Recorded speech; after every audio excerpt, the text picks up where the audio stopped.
शिक्षा अधिकारी, खंड शिक्षा अधिकारी, सभी आदरणीय शिक्षकगण, शिक्षक संकुल, एआरपी, एसआरजी, शिक्षा मित्र, हमारे सभी जिला समन्वयक, खंड शिक्षा अधिकारी, आप सभी को मेरा प्रणाम, नमन। आप सबका स्वागत है। आज के इस महत्वपूर्ण सेशन में हम सब आपके साथ बातें करेंगे पंजिकाओं के डिजिटाइजेशन के संबंध में। आप सभी इस बात से भली भांति विज्ञ हैं कि एक 2020 में 14 अगस्त को एक शासनादेश जारी किया गया था टाइम एंड मोशन के संबंध में, जिसमें शैक्षणिक समय का निर्धारण किया गया था, प्रशासनिक अनुश्रवण के बारे में बात की गई थी, शिक्षण अवधि और विद्यालय अवधि में डूज एंड डोंट्स निर्धारित किए गए थे, और इसके साथ ही एक बहुत महत्वपूर्ण परिवर्तन किया गया था जब पंजिकाओं को युक्त किया गया था। 14 पंजिकाओं का निर्धारण किया गया था। डिपार्टमेंट का जो मूल फोकस है वो ये है कि पढ़ाई के लिए, शिक्षण अवधि के लिए अधिक से अधिक समय, डेडिकेटेड टाइम, डेडिकेटेड एफर्ट किया जा सके। तो पहले विभाग में कोई भी स्ट्रक्चर नहीं था कि कितनी पंजिकाएं होंगी, कैसे व्यवहारित की जाएंगी। इसमें कई बार शिक्षकों को प्रतिकूल स्थितियों का सामना करना पड़ता था, जबकि वो पूर्णतः सही होते थे। इस दृष्टि को ध्यान में रखते हुए जिलों में हम सर्वे किया गया, स्टडी की गई, समझा गया, और फिर 14 पंजिकाओं को का निर्धारण किया गया। कहीं कहीं 40 पंजिकाएं व्यवहृत होती थी, कहीं 45 पंजिकाएं, और आपका अत्यधिक समय इसमें व्यय होता था। इन 14 पंजिकाओं में एक शिक्षक डायरी का निर्धारण किया गया। 2 पंजिकाएं वित्तीय दृष्टि से थी, आपका समय बचाने के दृष्टिगत इनको भी मर्ज कर दिया गया। एक पंजिका निरीक्षण पंजिका है, जो जिसके संबंध में हमारे जितने भी स्टेक होल्डर्स हैं, चाहे वो डिस्ट्रिक्ट टास्क फोर्स के हों, ब्लॉक टास्क फोर्स के हों, या विभागीय डीसी हों, बीओ बीएसए हों, इनको लॉगिन पासवर्ड दे दिए गए, तो ये ऑनलाइन ही अपना निरीक्षण करते हैं। सारा डेटा हमें ऑनलाइन मिल जाता है, ना उन्हें डेटा कहीं कलेक्ट करके रखना है किसी फाइल में, न ही किसी कार्यालय को इतने पेपर बचाने की, रखने की, सहेजने की जरूरत है। जब चाहें सारा डेटा देख सकते हैं और अपना खुद का इंप्रूवमेंट अपने डेटा ट्रैक से सही कर सकते हैं। हम लोग सुबह वॉक करते हैं, अगर अपना डेली का डेटा देखना चाहें कि हमने कल कितना वॉक किया, आज कितना वॉक किया, तो डेटा आपको एक रियल इनसाइट देता है जब आप डेटा के साथ चलते हैं। जब आप छोड़ देते हैं कि ऐसे ही अनुमान लगा देते हैं, तो अनुमान और डेटा में बहुत ज्यादा अंतर आता है। तो ये पूरा एक पृष्ठभूमि थी कि कैसे हम लोग, जरूरत क्या है इसकी, टेक्नोलॉजी की जरूरत, समय की मांग है। और फिर इन्हीं सबके दृष्टिगत पंजिकाएं जो पहले निर्धारित की गई कि इतनी ही होंगी, उसमें से ये था कि अब पेपरलेस वर्क की तरफ शासन का भी निर्देश है, विभाग का भी निर्णय है कि हमें पेपरलेस वर्क की तरफ जाना है। आप एक बार सिर्फ एक अनुमान लगाइए, कल्पना करिए कि हमारे जितने शिक्षक हैं, और अगर सिर्फ एक सीएल लेते थे, एक सीएल जो आपकी 14 सीएल होती है, एक सीएल में एक पेपर, 14 सीएल काउंट कर लें, सीसीएल काउंट कर लें, मेडिकल काउंट कर लें, तो आपको एक साल में 1 करोड़ से अधिक पेपर वेस्टेज के डिस्प्ले होता था। मानव संपदा पोर्टल आया, वो खत्म कर दिया। आप लगाते थे, डिपार्टमेंट अलग से फोटो कॉपी करता था, उनका अभिलेख मेंटेन करता था, इन सब ने वो रजिस्टर्स, वो पेपर को खत्म कर दिया। तो सिर्फ आपको सुविधा ही नहीं हुई, आपका समय बचा, डिपार्टमेंट का काफी समय बचा, और साथ ही साथ आप अप्लाई भी कर सकते हैं आराम से अपने फोन के माध्यम से छुट्टियों को। और इसके साथ ही आप एक बार कल्पना करिए कि इतना ज्यादा रिकॉर्ड मेंटेन करना पर्यावरण के लिए कितना अनुचित, कितना समस्या कारक है, कितना पेपर का वेस्टेज, कितने पेड़ों को काटना पड़ता है। इसीलिए वो आपने एक सफलता अचीव की, आपके माध्यम से विभाग ने अचीव की। इतना सक्सेसफुली हमारा पोर्टल चल रहा मानव क्षमता का, जो कि थोड़ा टेक्निकली पहले के लिए मुश्किल टास्क था, जो उन्होंने अचीव कर लिया। ये इजी टास्क है, काफी इजी टास्क है, जो अब हमें करना है। और आपको, अगर आप सिर्फ रजिस्टर का काउंट करिए, तो प्रदेश के 1,32,000 से अधिक परिषदीय विद्यालयों का रजिस्टर रखना, और अगर अटेंड जितने रजिस्टर्स हैं वो सब काउंट करिए, तो ये काफी बड़ी संख्या हो जाती है। और अब ये टेक्नोलॉजी के दृष्टि से, पर्यावरण के दृष्टि से, समय की दृष्टि से, और समय की मांग के अगर आप देखेंगे, तो अब ये जरूरत नहीं रह गई है, इससे आगे ही बढ़ना है। इसी दृष्टि को ध्यान में रखते हुए शासन का, विभाग का निर्णय हुआ कि पंजिकाएं डिजिटाइज की जाए। फर्स्ट फेज में आपको 2 पंजिकाओं पे किया गया था, कुछ जनपदों में पायलट किया गया। अभी डेट पोर्टल भी स्टेबलाइज है, कोई समस्या नहीं है। आपको यूजर मैनुअल भेजे गए हैं, वीडियोस आपको पूर्व में ही भेजे गए हैं कैसे यूज करेंगे। और इसके साथ ही आपको समय समय पर यूट्यूब सेशन किया गया है। आज का यूट्यूब सेशन भी इसी के दृष्टिगत है कि हम आपको ओरिएंट कर सकें, बता सकें कि क्या आपको कैसे करना है। और डेटा जो है वो आपको सुरक्षा देगा, आपकी सुरक्षा करेगा। आपने डेटा भर दिया, आप फिर निश्चिंत हैं, आपको कोई भी प्रतिकूल कार्रवाई कभी कोई बीएसए बीओ नहीं कर सकता है, क्योंकि जो डेटा आपके पास है वो डेटा डिस्ट्रिक्ट लेवल पे है, और वही डेटा हम सबके पास है विभाग में। तो आप बता सकते हैं कि हमारा डेटा है, आप चेक कर लीजिए कौन सी कार्रवाई, किस लिए कार्रवाई। तो ये आपको डेटा आपकी सुरक्षा भी करेगा, डेटा की सुरक्षा भी होगी, और आपको निर्भयता देगा। और जो मेन फोकस है हमारा, कि पढ़ाई लिखाई में, शिक्षण में हम ज्यादा समय दे सकें, निपुण के लिए ज्यादा काम कर सकें, वो आपको ज्यादा सहूलियत देगा। अब्राहम लिंकन जी ने कहा था, let the people know the facts and the country will be save. तो जो डेटा सब लोग जान सकें, सब लोग अवेयर रहें, तो आपकी सुरक्षा रहेगी। और आप अपना फोकस्ड वर्क कर पाएंगे। और आपको मेंटेन भी नहीं करना है डेटा, कोई रिकॉर्ड, और कभी भी कलेक्ट करना हो, सूचना आपको आपके फिंगर टिप्स पे होगी। और करेक्टिव मेजर्स लिए जा सकेंगे आसानी से, जैसे विद्यालय स्तर पे या ब्लॉक लेवल पे या डिस्ट्रिक्ट लेवल पे। मान लीजिए एक अटेंडेंस का ही है, तो हो सकता हो कुछ ब्लॉक ऐसे हों जो चैलेंजेस आपको दिखें कि यहाँ पे पूरे ब्लॉक में अटेंडेंस कम दिख रही है, या कुछ पॉकेट्स ऐसे हों जहाँ पे एक क्लस्टर एरिया में अटेंडेंस कम दिख रही हो। तो आप देख सकते हैं कि कहाँ पे ज्यादा अटेंडेंस है, तो डेटा इन्फॉर्म्ड डिसीजंस ले सकते हैं कि हम उन्होंने क्या स्पेसिफिक स्ट्रेटजी अपनाई है जो हम अपना सकते हैं। तो ब्लॉक अपने लेवल पे लॉजिकल डिसीजंस ले सकता है, डिस्ट्रिक्ट ले सकता है, और उन्हें उन्हें सारा डेटा खुद भी रहेंगे। एक तरीके से ये अर्ली वार्निंग का काम करेगा, जिससे आप करेक्टिव मेजर्स ले सकेंगे। तो आपके समय सुरक्षा के लिए आपका समय की बचत होनी है, डेटा की सुरक्षा है, आपकी खुद की भी सुरक्षा है, और कैसे आप डेटा इन्फॉर्म डिसीजंस ले सकें, इन सब के दृष्टिगत हमारे सारे रजिस्टर्स को अभी हम लोग ग्रीष्मावकाश के बाद सबसे पहले बच्चों की उपस्थिति और एमडीएम की उपस्थिति इस पे ट्रैक करेंगे। एक समस्या थी सिम की, वो समस्या अभी दूर कर दी गई है। सारे जनपदों में इसके लिए निर्देश निर्गत किए गए हैं। अधिकतम जनपदों ने सिम क्रय की कार्रवाई पूर्ण की है और आपको उपलब्धि करा दिया गया है। तो यह इंश्योर कर लीजिए कि अभी आपको टैबलेट भी उपलब्ध कराए गए हैं। 2,09,863 प्राइमरी स्कूल्स के जो शिक्षक हैं उनको टैबलेट उपलब्ध कराए जा चुके हैं। अपर प्राइमरी के लिए भी प्रक्रिया गतिमान है, तो फेज वाइज ये भी कंप्लीट कर दिया जाएगा। और सिम जैसे अभी उपलब्ध कराया गया है, आगे अपर प्राइमरी के लिए भी टैबलेट सिम मिल जाएंगे। तो आपको यूजर मैनुअल भी उपलब्ध है। जो भी हमारा लॉजिस्टिक्स था वो कंप्लीट कर लिया गया। हम लोगों ने आपके साथ ओरिएंटेशन भी बार बार किया है, आज भी कर रहे हैं, कंटिन्यूअस करते रहेंगे। डिस्ट्रिक्ट लेवल पे भी सपोर्ट सिस्टम है, एमआईएस और डीसी ट्रेनिंग का, बीएसएस का। जहां पे आपको कोई समस्या लगे आप अपने डीसी ट्रेनिंग को कॉल करिए, और डीसी ट्रेनिंग को अगर कोई समस्या आती है, डीसीएमआईएस को कोई समस्या आती है, वो विभागीय ग्रुप बने हुए हैं, वहां हमें दें। एसआरजीज को खुद भी लीडरशिप लेनी पड़ेगी, एआरपीएस को लीडरशिप लेनी पड़ेगी, कि आप अपने ब्लॉक के लोगों का, जो शिक्षक हैं उनको हैंड होल्ड करिए, सपोर्ट करिए, और ये इंश्योर कराइए हमारे खंड शिक्षा अधिकारी, डीसी ट्रेनिंग और बेसिक शिक्षा अधिकारी। और जो भी डेटा आ रहा है अभी आपको प्रत्येक दिन जो हमारा डेटा नष्ट हो जाएगा आपके साथ शेयर किया जाएगा। और इस डेटा के संबंध में आप कंटिन्यूअस बात करिए। अभी 2 रजिस्टर्स का, और 15 जुलाई से सभी रजिस्टर्स डिजिटाइज ही होंगे। उसके बाद फिजिकल रजिस्टर्स आपको व्यवहृत नहीं किए जाने हैं। और दूसरी बात, एक महत्वपूर्ण बात यह भी है कि अभी खंड शिक्षा अधिकारी जो हमारा लास्ट सैटरडे है उस पे सारे हेड टीचर्स की मीटिंग करेंगे, और उस मीटिंग में 3-4 बातों पर मुख्य रूप से फोकस करेंगे। एक तो डिजिटाइजेशन ऑफ रजिस्टर्स, दूसरा जो निपुण की कार्य योजना है, स्कूल चलो अभियान है, डीबीटी है। आपको निर्देश भी आज डीजी मैम की तरफ से जा रहा है। तो इन बातों पे आपको इंश्योर करना है, उनको ओरिएंट करना है। जिनको हो सकता हो कुछ लोग थोड़ा टेक्नो फ्रेंडली उतने ना हो, तो उनको आप हैंड होल्ड भी करेंगे। बहुत इजी चीज है। आप मोबाइल यूज करते हैं, ये पूरा जितना टाइम, आपका टाइम बहुत बचेगा। आप एक बार आपने यूज कर लिया, आप लगेगा कितना इजी काम था, हमने खुद ही देर कर दी। आपको इस बात का एहसास होगा। और इसके साथ साथ ही बीएस से भी डिस्ट्रिक्ट लेवल पे मीटिंग करेंगे अपने बीओज की, डीसीज की, एसआरजीज की, और ये इंश्योर कराएंगे कि रजिस्टर्स का डिजिटाइजेशन 100% इंश्योर कराना है। अभी एमडीएम का और बच्चों की उपस्थिति का, और 15 जुलाई से सभी रजिस्टर्स का।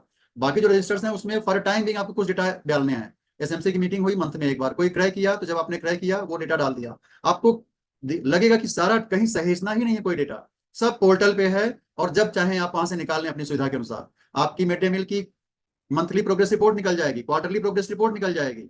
स्टेट खुद ही यहीं से एनालाइज कर लेगा कि हमारी डिमांड क्या है खाद्यान्न की, हमारी फूड ग्रेन की। और हम लोग स्टेट लेवल पे भी डेटा एनालिसिस के माध्यम से डेटा इन्फॉर्म डिसीजन ले सकेंगे। और आपके लिए क्या बेहतर सपोर्ट सिस्टम हो सकता है, डिपार्टमेंट इसके लिए निरंतर कार्यरत है, और आपको निरंतर सहयोग के लिए कार्यरत है। अब तकनीकी सत्र इसमें जो कैसे आप उसको यूज करेंगे, ये हमारे साथी किशन जी आपके साथ शेयर करेंगे। आप लोग ध्यान से देखिएगा, बहुत ही इजी प्रक्रिया है, बहुत ही आसानी से आप कर सकते हैं। आप ध्यान से सुनिए, आप इसको इंश्योर कर लेंगे। Thank you. जिस भांति हम आप कर रहे हैं, ऐसे ही डिस्ट्रिक्ट लेवल पे बीएसएस एक 15 मिनट 20 मिनट का सेशन अपने शिक्षकों के साथ जरूर लेंगे, और ब्लॉक लेवल पे बीओज अपनी बीओ एसटी की मीटिंग में इंश्योर करेंगे, अपने एआरपीस के माध्यम से उनको हैंड होल्ड करेंगे, एसआरजीज के माध्यम से हैंड होल्ड करेंगे। किशन, आप तकनीकी सत्र के बारे में आप सबको ओरिएंट करिए। Welcome, thank you. Thank you Anand sir, हमें डिजिटल रजिस्टर्स के इंपॉर्टेंस और विजन के बारे में बताने के लिए। अभी आगे हम चर्चा करेंगे कि कैसे हम ये डिजिटल रजिस्टर्स यूज कर सकते हैं अपने डे टू डे लाइफ में। तो इसको मैं 2 भाग में विभाजित करूंगा। पहले मैं बात करूंगा कैसे हम प्रेरणा ऐप को अपने फोन या टैबलेट पर सेटअप कर सकते हैं, और उसके बाद हम बात करेंगे कैसे कोई भी register, for example student attendance register या एमटीएम रजिस्टर को हम कैसे भर सकते हैं डे टू डे बेसिस में। सबसे पहले गूगल प्ले स्टोर पर जाकर अपने फोन या टैबलेट में प्रेरणा ऐप को डाउनलोड करिए। अगर आपके फोन में पहले से डाउनलोडेड है प्रेरणा ऐप, तो गूगल प्ले स्टोर में जाकर उसे अपडेट जरूर करिए। प्राइवेसी पॉलिसी और data collection and usage policy पढ़ने के बाद एक्सेप्ट बटन दबाइए और आगे बढ़िए। उसके बाद आपको अपने स्क्रीन पर एक ब्लैंक दिखेगा, वहां पे आपको अपने प्रेरणा पोर्टल रजिस्टर्ड मोबाइल नंबर डालिए और आगे बढ़े पर क्लिक करिए। साथ ही साथ आपके फोन पर ओटीपी आएगा। अगर किसी को भी इस प्रोसेस में यहां तक तकलीफ होने पर बीएसके को कॉल करिए और अपना फोन नंबर प्रेरणा पोर्टल पर रजिस्टर करवाइए। ओटीपी भरने के बाद आपके स्क्रीन पर आपको अपना निजी पिन बनाना होगा प्रेरणा ऐप के लिए। इसको आपको 2 बार भरना पड़ेगा कंफर्म करने के लिए। पिन भरने के बाद रजिस्टर पर क्लिक करिए। शिक्षक उनके द्वारा बनाए गए पिन को यहाँ लिखेंगे जो स्क्रीन पे आपको दिख रही है, एवं लॉगिन पर क्लिक करेंगे। शिक्षक द्वारा पहली बार लॉगिन करने पर लोकेशन सत्यापन का ऑप्शन आएगा। जैसे कि आप स्क्रीन पर देख रहे हैं, ये 3 ग्रीन टिक होने के बाद आपका लोकेशन सत्यापन हो चुका होगा और आप आगे बढ़े के बटन पर क्लिक कर पाएंगे। इसी तरीके से आप प्रेरणा पोर्टल को अपने फोन या टैबलेट में सेटअप उसका पूरा कर पाएंगे। इस पूरे प्रोसेस में आपको कहीं पे भी तकलीफ होने पर आप विद्या समीक्षा केंद्र पर कॉल कर सकते हैं। नंबर आपको स्क्रीन पर दिख रही होगी। अब हम इस टेक्निकल सेशन के दूसरे भाग में बात पे पहुंच गए हैं और इसमें हम बात करेंगे कि कैसे हम दोनों रजिस्टर जो है स्टूडेंट अटेंडेंस रजिस्टर और एमडीएम रजिस्टर का डे टू डे यूज कैसे कर सकते हैं। तो स्टूडेंट अटेंडेंस रजिस्टर इस्तेमाल करने के लिए रजिस्टर मॉड्यूल प्रेरणा ऐप के होम पेज पर जाकर रजिस्टर मॉड्यूल पर क्लिक करें। वहां पर जाकर उपस्थिति पंजिका का चयन करिए। अग्रिम आदेश आने तक आपको 7:30 से 8:30 बजे तक ही स्टूडेंट अटेंडेंस भरना है। इन जनरल दिनांक 1 अप्रैल से 30 सितंबर तक सुबह 8 से 9 बजे तक आपको स्टूडेंट अटेंडेंस रजिस्टर को फिल करना है और 1 अक्टूबर से 31 मार्च तक आपको सुबह 9 से 10 बजे तक स्टूडेंट अटेंडेंस रजिस्टर फिल करना है प्रेरणा ऐप पर। विद्यार्थी उपस्थिति पंजिका का चयन करिए, फिर आगे बढ़िए। विद्यार्थी उपस्थिति अंकित करने हेतु कक्षा का चयन करिए और उपस्थिति छात्रों के नाम पर प्रेजेंट या एब्सेंट का चयन करिए। शिक्षक उनके द्वारा भरी गई छात्र उपस्थिति का मिलन उपस्थिति छात्रों की संख्या से करेंगे। संख्या सही होने पर सुरक्षित करे पर क्लिक करेंगे और आगे बढ़ेंगे। अगर संख्या गलत आई तो रद्द करे का ऑप्शन पर क्लिक करिए और छात्र उपस्थिति फिर से सही से भरे। शिक्षक उनके द्वारा सुरक्षित करने के बाद सेव की गई छात्र उपस्थिति को 1 घंटे तक एडिट कर सकते हैं। अगर वो 2 बार एडिट हेयर पर क्लिक करेंगे तो संशोधन भी कर सकते हैं अपने अटेंडेंस जो उन्होंने फिल किया था।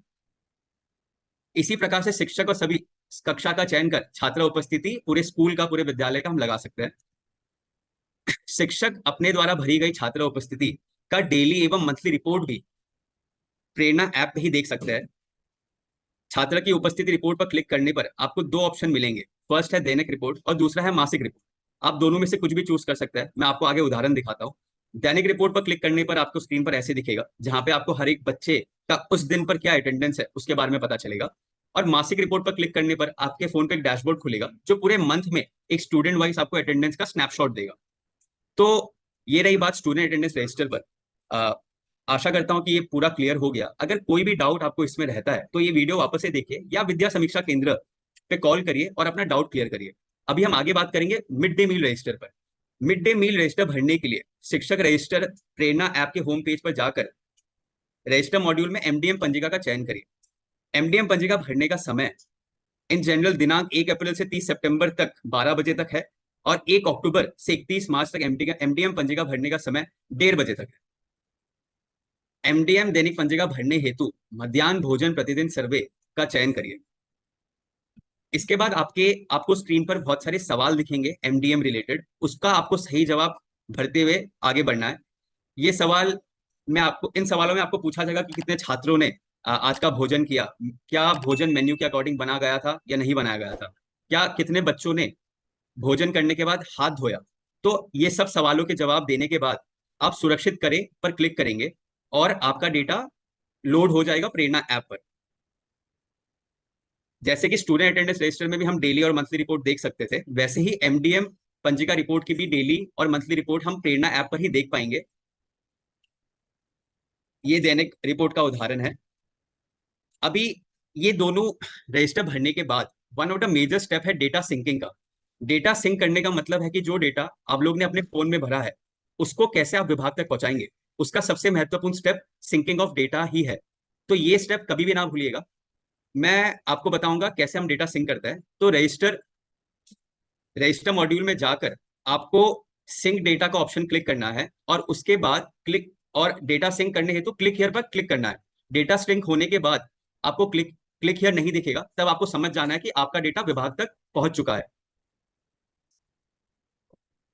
अगर किसी भी शिक्षक को, किसी भी एआरपी हमारे मेंटर्स को कभी भी कोई डाउट आता है रजिस्टर यूज करने के लिए, तो प्रेरणा ऐप पर ही रजिस्टर मॉड्यूल पर क्लिक करने पर आपको टेक्निकल और वीडियो गाइड भी मौजूद है, जिसका आप उपयोग कर सकते हैं और बेहतर समझने के लिए रजिस्टर्स को। अब हम पहुंच गए हमारी आखिरी चरण पर, और इसमें मैं समराइज करूंगा कि क्या मेजर स्टेप्स है तो और क्या मुख्य बिंदु है रजिस्टर्स को लेके। तो सबसे इंपॉर्टेंट चीज ये है, बहुत सारे डाउट हमने ग्राउंड से भी सुने, तो ये चीज मैं क्लियर कर देना चाहूंगा कि सभी पंजिकाएं इंटरनेट के बिना भी जारी की जा सकती है। दूसरा पॉइंट ये है कि पंजिका भरने के बाद डेटा सिंक करना ना भूले, तभी डेटा विभाग तक पहुंचेगा। अगर किसी भी शिक्षक को, किसी भी मेंटर को या कोई भी सिस्टम एक्टर को रजिस्टर यूज करने में दिक्कत होती है, तो या तो विद्या समीक्षा केंद्र पर कॉल करे, या प्रेरणा ऐप पर ही एक टेक्निकल वीडियो गाइड है, उसको जरूर से देखिए। और मैं आशा करता हूं और अनुरोध करता हूं कि एमडीएम रजिस्टर और स्टूडेंट अटेंडेंस रजिस्टर आप डेली बेसिस पे रोज भरे और विभाग को साझा करें अपने अटेंडेंस के साथ और एमडीएम के रजिस्टर के साथ। धन्यवाद। अब मैं फिर से बुलाना चाहूंगा हमारे यूनिट इंचार्ज आनंद सर को। Thank you Kishan ji. अगर किशन का कोई शब्द आप लोगों को थोड़ा बहुत लगा होगा, आप देखिए कितनी अच्छी हिंदी बोलते हैं। हमारे किशन जी असम से हैं मूलतः, और फिर भी इतनी अच्छी हिंदी के साथ एक आध शब्द आपको अगर कहीं लगा होगा करें या किसी में, तो उसको आप इग्नोर करिएगा। आपने एक अच्छा तकनीकी सेशन लिया, आपने रजिस्टर्स की बारीकियां बताई। ये ध्यान रखिएगा कि पूरे रजिस्टर्स सेम फॉर्मेट पे हैं, केवल उनका डिजिटाइज रूप है, जो आपको बहुत ही अनेक समस्याओं और जो छोटी छोटी रखरखाव की मेंटेनेंस की समस्याएं थी, चैलेंजेस थी, उसको खत्म करने वाला है। आपका एक बार आपने यूज कर लिया, आपका समय भी सेव होगा। आपको समराइज रूप में बस इतना करना है कि आप लोग इसको बेस्ट एफर्ट से, बेस्ट स्पिरिट से लागू कराइएगा, और हमारे बीएसए बीओज इंश्योर करेंगे मीटिंग्स के माध्यम से, ऑनलाइन ऑफलाइन, जिससे कि सारे शिक्षक तकनीकी चीजों से अवेयर हो सकें। हम लोग यूजर मैनुअल इसके संबंध में जो यहाँ से बनाया गया है, वो आपको निपुण संवाद पे भी जारी कर दिया जाएगा, जिससे सभी शिक्षकों को एक साथ मिल जाएगा। और जहां पे जिस बिंदु पे जिस किसी को भी डाउट हो, वो अपनी समस्या कैस्केड के रूप में तुरंत एस्केलेट करेगा। अगर हमारे शिक्षक साथियों को कहीं चैलेंज आता है, आप बीओ से बात करिए, डीसी ट्रेनिंग से बात करिए, डीसीएमआईएस से बात करिए, एसआरजी से बात करिए। और अगर कोई समस्या आप लोगों से नहीं साबित हो पाती है, विद्या समीक्षा केंद्र आपके सहयोग के लिए है। डिपार्टमेंट्स के व्हाट्सएप ग्रुप बने हुए हैं, हम सभी लोग सीधे एसआरजी से जुड़े हुए हैं, डीसी क्वालिटी से जुड़े हुए हैं, डीसीएमआईएस से जुड़े हुए हैं, और सुपर 100 का ग्रुप बना हुआ है। वो लोग भी इसको आदर्श रूप में लेंगे कि सुपर 100 सिर्फ निपुण के लिए नहीं रहना है, हर क्षेत्र में सुपर 100 को सुपर रहना है। तो सारे बीओज और बीएसएस की लीडरशिप में पंजिकाओं का 100% डिजिटाइजेशन सुनिश्चित कराना है। सिम उपलब्ध कराए जा चुके हैं, यूजर मैनुअल आपके पास है, वीडियो और आज का सेशन भी आपके उपयोगार्थ उपलब्ध रहेगा, और हम सब हर क्षण आपके साथ हैं। शुभकामनाएं, नमस्कार, थैंक यू।